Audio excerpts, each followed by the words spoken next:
And a mutiny is underway in the British Parliament this morning that has seen Boris Johnson stripped of his slim majority ahead of a showdown over Brexit. Conservative Tory MP Philip Lee has defected to a minor party because he doesn't want the government there to crash out of the EU without a deal. I think it's a very difficult decision. 27 years a member of the Conservative Party. I have friends in the Conservative Party still, and it's a wrench. It's like a divorce. And I didn't rush this decision. I took some time over it, but I feel positive about it because I know that I'm in a party that's going to confront the two big issues, I think, that are facing this country, which is Brexit and climate change. The British Prime Minister has vowed to leave the EU by October 31st, no matter what, but a number of MPs against a no-deal Brexit have come together to try and stop it from happening. An emergency debate is taking place. British lawmakers are discussing whether to move a bill designed to delay Brexit until January, unless a deal is locked down. The bill is designed purely to provide vital breathing space to find an alternative way through the Brexit mess this and the previous government have created. Today, Mr. Speaker, is another historic day in Parliament. It's our chance to seize this last opportunity, to stand up to a bullying government that has shown itself ready to dodge scrutiny and silence debate. Conservative Tory MPs leading an attempt to defy Boris Johnson believe this is the British Parliament's last chance to block a no-deal exit in October. We are putting forward to the House today a motion, the sole purpose of which is to enable the House tomorrow to debate and vote on a bill in the names of the Right Honourable Member for Leeds Central and my Right Honourable friend, the Member for North East Bedfordshire. Not me. Certainly not me. If the House votes for this motion tonight, it will give itself the ability to vote for that bill tomorrow. And that bill will mandate the Prime Minister to seek an extension. At the end of the debate, MPs will vote whether to deal with the legislation tomorrow.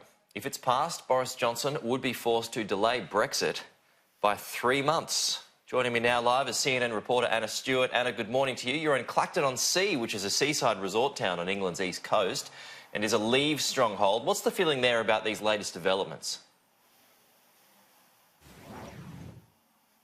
You know what, it's really important to get out of the Westminster bubble where journalists like myself spend most of our time in Downing Street in Parliament, and we get really into the weeds of all this incredible parliamentary procedure and technicalities, as you're seeing today.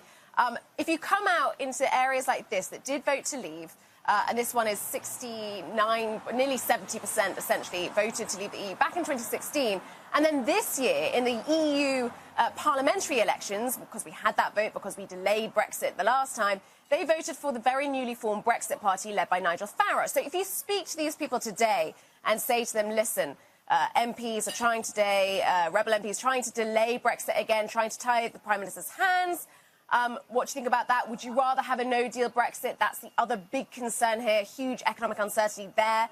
Most people I've spoken to would rather have a no-deal. They want it to be over with. The number of people I spoke to today who said, it's a national joke. We are the laughingstock of Europe. We voted to leave. We were supposed to leave at the end of March, now at the end of October, and now these Rebel MPs are trying to force a situation where we wouldn't leave until the end of next January, and it would keep rolling on until a deal was found with the EU that matched Parliament's sentiment as well. And will that ever happen? Because the problem is Parliament simply does not necessarily reflect the national sentiment. Now, this is speaking from a Brexit area. Tomorrow I head to Norwich, very much a Remain area, and I will get the absolute other side of the coin. It is the problem with the country, it's the problem with Parliament, absolutely split down the middle. And is faith eroding in the political system in Britain? Because, I mean, this is what people voted for in an overwhelming majority a couple of years ago now, and it still hasn't happened.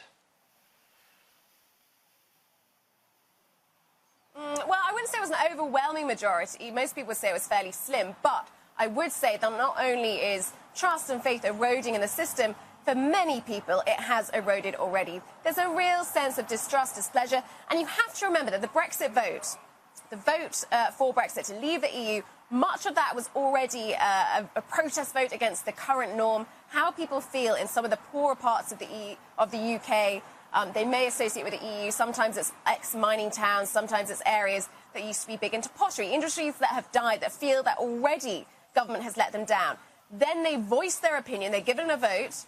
They say they want to leave the EU, and it isn't done. And they feel absolutely betrayed by that.